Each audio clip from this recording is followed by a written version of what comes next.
21 जूनला नीटची रिनीट एक्झाम झाली. विद्यार्थ्यांनी पेपर दिला. आपण वेगवेगळ्या सेंटरवर जाऊन कव्हर केलं की विद्यार्थ्यांना पेपर कसा गेला होता. अनेक विद्यार्थ्यांचे रिव्ह्यू झाले फिजिक्स, केमिस्ट्री, बायोलॉजीच्या बाबतीत. अनेक विद्यार्थी पालकांचे कॉल येत आहेत की सर कट ऑफचा अंदाज काय असेल, तुमचा अजून व्हिडिओ आला नाहीये.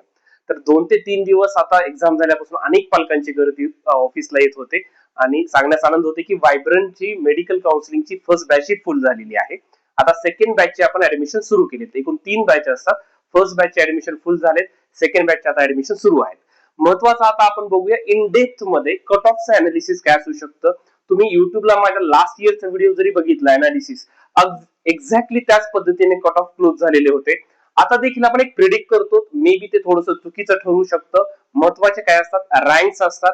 आता एनटीए ची आन्सर की आज आलेली आहे. लवकरच एनटीए कडून रिझल्ट लागेल, कारण की ऑलरेडी उशीर झालेला आहे. आता आपण थोडक्यामध्ये बघूया की या वर्षीचा एमबीबीएस चा कॅटेगरी वाईज कट ऑफ काय असू शकणार आहे. महाराष्ट्र स्टेटचा, आपल्याला फक्त महाराष्ट्र स्टेटचं गणित कामाचं आहे, त्यामुळे आपण ते बघणार आहे. आता बघा, आता थोडंसं समरी आपण जर बघितलं गेलं, आता मी याच्यामध्ये कसं कव्हर केलेलं आहे की आपण सब्जेक्ट वाईज एखादा सेफ स्कोर काय असू शकतो. सेफ म्हणजे काय की बऱ्यापैकी चांगला, की त्या विद्यार्थ्याला कसलंही टेन्शन नसणार आहे, त्याचा नंबर एमबीबीएस ला नक्कीच लागणार आहे. मग त्याचा फिजिक्सला किती मार्क्स येऊ शकतात, केमिस्ट्रीला किती येऊ शकतात, बायोलॉजीला किती येऊ शकतात, एक आपण ऍव्हरेज त्याचा एक अनालिसिस केलेला आहे. जवळपास मी अनेक शिक्षकांना, इथं पुण्यामध्ये आता मी जवळपास 1 वीक आहे, पॅरेंट्स ऑफिसला येऊन भेटतात, तर मी इथल्या काही टीचर्सला कॉल केलेले आहेत, काही जणांना भेटून आलेले आहेत. जे विद्यार्थ्यांचे आमच्या जवळपास 7 ऑफिस आहेत, तिथल्या विद्यार्थ्यांचे स्कोर आम्ही चेक करतोय आणि त्यांचा स्कोर मध्ये कशी तफावत आहे, त्यांना गेल्या वर्षीच्या पेपर सारखा जे वाटत आहे, तर कसे एक्झॅक्टली काय गणित आहे आणि काय ऍव्हरेज त्यांचा स्कोर येत आहे, याचा आम्ही अनालिसिस याच्यामध्ये उतरवलेला आहे. आता बघूया आपण subject wise distribution and performance matrix. ठीक आहे, आता याच्यामध्ये आपण पहिल्यांदा बघूया की तो विद्यार्थ्यांचा सगळ्यात आवडता सब्जेक्ट असतो, दॅट इज बायोलॉजी. आता बायोलॉजीचं बघा ग्राफच्या याच्यानुसार की बेंचमार्क कितीला ठरतो, की मिनिमम एवढा तरी स्कोर विद्यार्थ्यांचा येऊ शकतो, असं किती आहे आपण हे बघूया. ठीक आहे, आता पहिल्यांदा बघा बायोलॉजीच्या सेक्शनच्या section trended strongly towards the easier side, म्हणजे इझियर होतं. फक्त त्याच्यामध्ये 2 ते 3 क्वेश्चन्स हे विद्यार्थ्यांचं आणि टीचर्सचं देखील म्हणणं आहे की 2 ते 3 क्वेश्चन थोडेसे ट्रिकी होते. ठीक आहे, while 2 to 3 questions demanded careful analysis. ठीक आहे, बाकी एवढंच त्यांना 2 ते 3 क्वेश्चनचं वाटत होतं. The clear majority seat comfortably above 330, establishing 330 plus as the baseline good score for competitive advantage. म्हणजे याचं बघा इथं बेसलाईन, आता आपण जर बघितलं की 360 आउट ऑफ 360 असणार आहेत का, 100% असणार. काही विद्यार्थ्यांना 100% 360 पैकी 360 मार्क असणार आहेत. पण आपण काय करतोय, आपण एकदम टॉपचे बघत नाही, एक सेफ स्कोर काय असू शकतो आणि मिनिमम विद्यार्थ्याला जो की एक सेफ स्कोर मधला विद्यार्थी, त्याच्या कॉम्पिटिशन नुसार त्याला किती स्कोर येऊ शकतो, तर त्याचा बेंचमार्क बघितलं तर 330, म्हणजे ऍव्हरेज एखाद्या विद्यार्थ्याला आपण बघितलं तर 330 त्याचा बायोलॉजी मध्ये तो स्कोर करू शकतो. ठीक आहे, आता आपण जर याचं बघितलं केमिस्ट्री. ठीक आहे, आता केमिस्ट्रीचं सुद्धा मी डिस्कशन पॅरेंट्स सोबत आणि टीचर्स सोबत आणि विद्यार्थ्यांसोबत केलेलं आहे. Exhibited moderate to high structural difficulty. बघा, मॉडरेट टू हाय पेपर हा 2025 सारखा होता का, येस एक्झॅक्टली त्या पद्धतीने होता. 3 मे सारखा काय होतो, 3 मे पेक्षा डिफिकल्ट होता, हे लक्षात घ्या. 3 मेचा पेपर थोडा इझी होता. आता हे कसं आहे, केमिस्ट्री कसं आहे, मॉडरेट टू हाय. ठीक आहे, perfect scores of 180 are projected to be statistically rare among test takers. आता 180 पैकी 180 पडू शकतात का, पडू शकतात, पण असे विद्यार्थी हे खूप कमी असणार आहेत. ठीक आहे, आता आपण याचं बघितलं अब्सोल्यूट डेन्सिटी क्लस्टर, म्हणजे विद्यार्थ्यांचं जास्त प्रमाण कुठं असणार आहे, of student marks fall directly in to the 100 to 120 range. म्हणजे जास्त डेन्सिटी कुठं असणाऱ्या विद्यार्थ्यांची 100 ते 120 मार्काची. ठीक आहे, ही जास्त डेन्सिटी असू शकते केमिस्ट्रीच्या बाबतीत. ठीक आहे, making this an expected standard baseline with score exceeding 120 serving as a strong safety differentiators. म्हणजे याच्यामध्ये मेन डिफरन्शिएटर्स काय असू शकतो, तर 120 मार्कापर्यंत विद्यार्थी बऱ्यापैकी सेफ स्कोर असलेला विद्यार्थी जाऊ शकतो. जसं की मी सांगितलं बायोलॉजी मध्ये 330.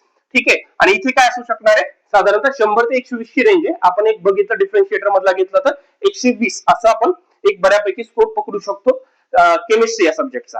आता आपण जर फिजिक्स बद्दल बोलायचं झालं, इथं तुम्ही ग्राफ बघू शकता, जे सांगितलं मॅक्झिमम डेन्सिटी लाईफ कुठं करायली बघा, 120च्या मार्क प्रमाणे केले. 180 असू शकणार का, असणार आहे, पण फार ते रेअर विद्यार्थी असणार आहे. ठीक आहे, आता आपण थोडंसं फिजिक्सच्या बाबतीमध्ये बोलूया. ठीक आहे, आता बघा physics maintain a highly challenging profile, म्हणजे सगळ्यात जास्त डिफिकल्ट पेपर होता, म्हणजे 2025 पेक्षाही डिफिकल्ट पेपर होता हा या वर्षीचा. हे नक्कीच कुठे होणार आहे, कट ऑफच्या 2025च्या फिजिक्स थोडासा डिफिकल्ट असेल, त्याच्यामुळे इथे कट ऑफ बराचसा ड्रॉप होण्याची शक्यता आहे. ठीक आहे, हे लक्षात घ्या. कट ऑफचा अनालिसिस मी तुम्हाला एक्झॅक्टली सांगणार आहे. ठीक आहे, फक्त ह्याच्यामध्ये थोडासा रोल प्ले असणार आहे. यावेळी जे 15 मिनिटं मिळालीत विद्यार्थ्यांना एक्स्ट्रा, पण त्याचाही जास्त मोठा फरक पडणार नाही, हे मात्र विद्यार्थ्यांनी लक्षात घ्यायचं आहे. Scoring a full 180 out of 180 is exceptionally unlikely for the general code this year. म्हणजे खूप डिफिकल्ट आहे की 180 पैकी 180 फिजिक्स मध्ये येणं. हे टीचर्स सुद्धा म्हणणं की खूप जास्त, म्हणजे त्यांच्यासाठी सुद्धा हा चॅलेंजिंग सब्जेक्ट आणि चॅलेंजिंग पेपर होता. This strategical peak concentration resides lower the curve precisely between 70 to 100 marks. बघा, इथे हे जास्त विद्यार्थी, भरपूर जास्त विद्यार्थी असणार आहेत की ज्यांना फिजिक्स मध्ये 70 ते 100 मार्क्स येऊ शकतात फिजिक्स या सब्जेक्ट मध्ये. मी अनेक विद्यार्थ्यांना टाइम सुद्धा पुरला नाही अजिबात. ठीक आहे, बायोलॉजीचा लवकर सोडवला, त्याच्यात थोडासा वेळ गेला, पण केमिस्ट्री पण थोडासा टाइम कन्झ्युमिंग होतं आणि फिजिक्स भरपूर जास्त टाइम कन्फ्युजिंग होतं.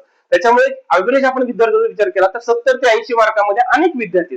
आता मी जेवढे विद्यार्थी ऑफिसला व्हिजिट करतात, मी त्यांना सब्जेक्ट वाईज त्यांचे मार्क्स विचारतोय, म्हणजे फिजिक्सला किती येतात, केमिस्ट्रीला किती येतात, बायोलॉजीला, आणि त्याच्यानुसार आपण अनालिसिस तयार केले. ठीक आहे, मग याचा बेंचमार्क बघितला तर आपण 70 ते 100च्या याच्यामध्ये येऊ शकतो. म्हणजे आपण थ्रेशोल्ड क्रॉसिंग बघितलं की 100 मार्क आपण कन्सिडर करू शकतो. ठीक आहे, आता बघा सेफ स्कोरचं जर आपण अनालिसिस केलं तर काय असू शकेल बघा. आता बघा सब्जेक्ट वाईज जर बघितलं, कम्पेसेट नॅशनल सेफ स्कोर फॉर्म्युलेशन बघा, याच्यामध्ये काय असणार आहे तर बायोलॉजी 330 पर्यंत विद्यार्थ्याला स्कोर येऊ शकतोय, केमिस्ट्रीमध्ये 100 ते 120च्या रेंज मध्ये स्कोर येऊ शकतोय, आणि फिजिक्स मध्ये काय येऊ शकतोय 80 पर्यंत विद्यार्थ्याला स्कोर, म्हणजे 80 किंवा 80 प्लस स्कोर बऱ्यापैकी विद्यार्थ्याला येऊ शकतो. आता बघा ऍग्रीगेट रिकमेंडेड सेफ टार्गेट तर किती असणार आहे तर ते 530. ठीक आहे, हे सेफ टार्गेट.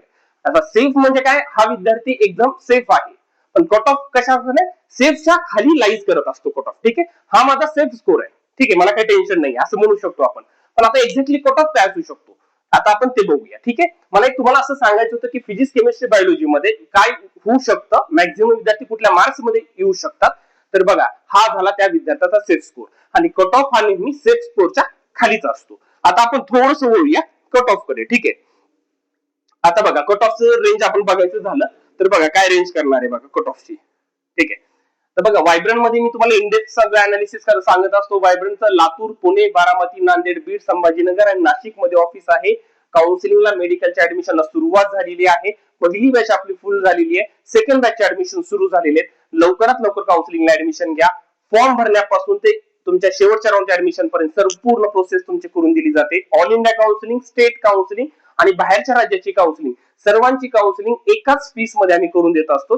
त्यामुळे लवकरात लवकर एनरोल करू शकता तुम्ही, आणि कमेंट सेक्शन मध्ये मला सांगा तुमचा स्कोर काय, तुम्ही रिप्लाय करण्याचा प्रयत्न करणार आहे की तुम्हाला काय मिळू शकतं. आता बघा कट ऑफचं जर अनालिसिस केलं तर पेपर कसा होता तर 2025च्या तुलनेच्या मानासारखा पेपर होता, हे अगदी बरोबर आहे, त्याच्यात काही दुमत नाही. आता मी थोडक्यात तुम्हाला ही पीडीएफ देखील शेअर करतो. आता आपण बघा 2025 ला काय झालं बघा, जनरल म्हणजे ओपन कॅटेगरी. आता महत्वाचं काय असतं मित्रांनो, कधी पण रँक महत्वाचे, स्कोर आपण प्रिडिक्शन, गेल्या वर्षी माझं प्रिडिक्शन तुम्ही बघू शकता बरोबर होतं, थोडं बहुत वर खाली होत असतं. हे मे बी आजचं सुद्धा सांगते ते मे बी थोडं जर चुकलं तर समजून घ्यायची गोष्ट आहे. महत्वाचे असतात, रँक महत्वाचे असतात, स्कोर अजिबात महत्वाचे नसतात. त्याच्यामुळे कमी स्कोर आला म्हणून खचून जायचं नाहीये, तुम्हाला नक्कीच कॉलेज मिळू शकणार आहे. इट डिपेंड्स तुमचा रँक काय येतो ते. ठीक आहे, आता जनरल कॅटेगरी 47,550 या ऑल इंडिया रँकला गेल्या वर्षी ओपन कॅटेगरीचा एमबीबीएस गव्हर्नमेंट कॉलेज क्लोज झाला होता, आणि त्या विद्यार्थ्याचा स्कोर होता 504. स्टेट रँक काय असतो ते तुम्हाला नंतर सांगेल, पण ऑल इंडिया रँक किती 47,550, 504 मार्क्सला क्लोज झालं होतं ओपन कॅटेगरी. अशा प्रत्येक कॅटेगरीचं मी तुम्हाला सांगितलं. एससी कॅटेगरी 427 मार्कला 1,60,891 हा त्यांचा ऑल इंडिया रँक होता. ठीक आहे, एसटी मध्ये 338, व्हीजे 484, NT1 465 ला क्लोज झाला होता, NT2 496, NT3 साधारणतः 501, ओबीसी 503 आणि ईडब्ल्यूएस 486 हा गेल्या वर्षीचा गव्हर्नमेंटचा कट ऑफ होता. ठीक आहे, एससीबीसी सुद्धा इथे खाली दिलेले 502 जनरल मध्ये, वुमन मध्ये 496. ठीक आहे, आणि आता जर आपण बघितलं की गव्हर्नमेंटचं झालं, प्रायव्हेटचं मी दोन्ही तुम्हाला इथे सांगितलेलं आहे. ठीक आहे, गव्हर्नमेंट मेडिकल कॉलेज.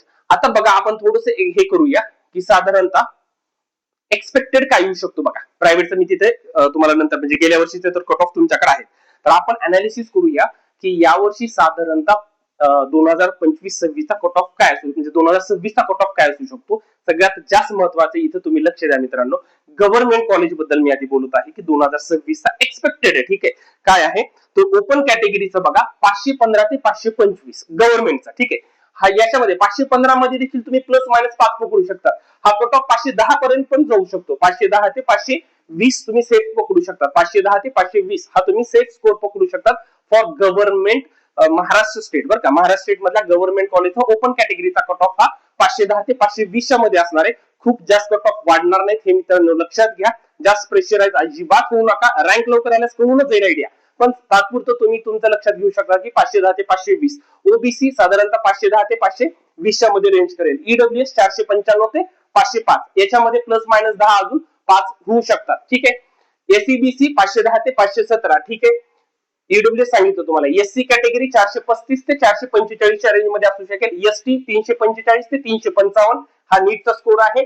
विजय 490 ते 500 च्या मध्ये येऊ शकेल. NT1 470 ते 480, NT2 507 ते 515, NT3 507 ते 517 या रेंज मध्ये. याच्यामध्ये थोडासा कमी जास्त फरक हा नक्कीच तुम्हाला पाहायला मिळेल, परंतु कट ऑफ हे अति जास्त प्रमाणामध्ये अजिबात वाढणार नाही. काही कट ऑफ तुम्ही बघतायत ते ऑल इंडियाचे कट ऑफ आहेत जे की 550 क्रॉस करू शकतात. ठीक आहे, ते ऑल इंडियाचे कट ऑफ आहेत कारण की तिथे कॉम्पिटिशन हेवी असते. आता आपण प्रायव्हेट कॉलेजचे कट ऑफ बघूया. तर बघा, प्रायव्हेट कॉलेजची जर रेंज बघितली तर ओपन कॅटेगरी 485 ते 495, फार जास्त फरक पडणार नाही. गेल्या वर्षी 474 ला क्लोज झालं होतं. आमचं प्रिडिक्शन 480 ते 490 च्या रेंज मध्ये आहे. तरी पण आपण प्लस मायनस जास्त पकडू शकतो 485 ते 495.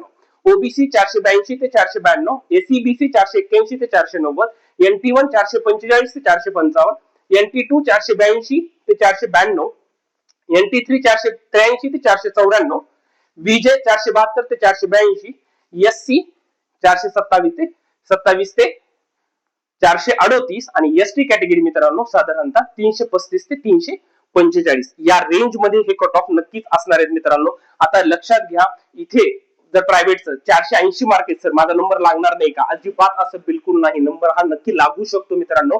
कट ऑफ हे गेल्या वर्षीच्या पेपर सारखा होता. आता पेपर हा कोण सॉल्व्ह केलेला आहे? विद्यार्थ्यांनी सॉल्व्ह केलेला आहे. पेपरचं जास्त अनालिसिस कोणाला असणार आहे? विद्यार्थ्यांना असणार आहे. ठीक आहे, त्या पेपरच्या बाबतीत जास्त माहिती कोणाला असणार आहे? तर त्या टीचर्सला असणार आहे जे त्यांना शिकवत असतात. त्याच्यामुळे आम्ही टीचर्स आणि विद्यार्थी या दोघांचा कॉम्बिनेशनचा विचार करून केला, कारण की 60 ते 70% विद्यार्थी म्हणतात गेल्या वर्षीपेक्षा थोडासा इझी होता आणि 40 ते 50% असे विद्यार्थी म्हणतात की गेल्या वर्षी सारखाच पेपर किंवा त्याच्यासारखाही थोडासा डिफिकल्ट होता. त्यामुळे कट ऑफ ही जास्त वाढणार नाही, गेल्या वर्षी सारखेच राहणार आहे. याच्यामध्ये थोडासा असा फरक पडू शकतो. त्याच्यामुळे या रेंज मध्ये तुमचा स्कोर नसेल त्याच्यामुळे माझं लागणारच नाही असं विद्यार्थ्यांनी अजिबात समजायचं नाही. खरं केव्हा समजायचंय? ज्यावेळेस तुमचा ऑफिशियल रिझल्ट येईल त्यावर तुमचे रँक असणार आहे आणि त्या रँकच्या हिशोबातच आपलं म्हणजे थोड्या जर आपण बघायला गेलं रफ कॅल्क्युलेशन 48,000 ते 50,000च्या मध्ये तुमचा ऑल इंडिया रँक आला तर नक्कीच तुमचा गव्हर्नमेंट कॉलेजला नंबर लागेल. 87,000 ते 88,000च्या मध्ये तुमचा ऑल इंडिया रँक लागला, जास्तीत जास्त 90,000च्या मध्ये पकडा ऑल इंडिया रँक आला तर नक्कीच तुम्हाला एमबीबीएस सेमी गव्हर्नमेंट कॉलेज महाराष्ट्रामध्ये मिळणार म्हणजे मिळणार. हा त्याचा कट ऑफचा अनालिसिस आहे, हा म्हणजे रँक नुसार प्रिडिक्शन आहे. त्यामुळे हे विद्यार्थ्यांनी बघू शकता. मी तुम्हाला सब्जेक्ट वाईज डिफरन्शिएट करून सांगितलं काय स्कोर येऊ शकतात, त्याच्यानुसार कट ऑफची रेंज काय असू शकते हे सांगितले. कमेंट सेक्शन मध्ये मला सांगा तुमचे काय डाऊट्स आहेत. कमेंट सेक्शन मध्ये तुमचे स्कोर मला सांगा, त्यानुसार कुठल्या कोर्सला नंबर लागू शकतो हे सांगणार आहे. डेली आता तुमच्यासमोर मी वेगवेगळे व्हिडिओज घेऊन येणार आहेत कारण की पालकांचा रश भरपूर आहे, अनेक जणांचे कॉल येत आहेत, त्यामुळे मला तुमच्यासमोर यायला थोडासा उशीर झालाय. असेच महत्त्वाचे व्हिडिओज पाहण्यासाठी व्हायब्रंट ऍडमिशन गायडन्स आपल्या युट्यूब चॅनलला सबस्क्राईब करायला विसरायचं नाहीये. डिस्क्रिप्शन मध्ये आपल्या सगळ्या ऑफिशियल ऍड्रेस आहेत, सगळ्यांचे कॉन्टॅक्ट नंबर दिलेत. आजच कॉल करा, जाऊन भेटा, तुमचे सर्व डाऊट सॉल्व्ह करून घ्या. Thank you so much guys.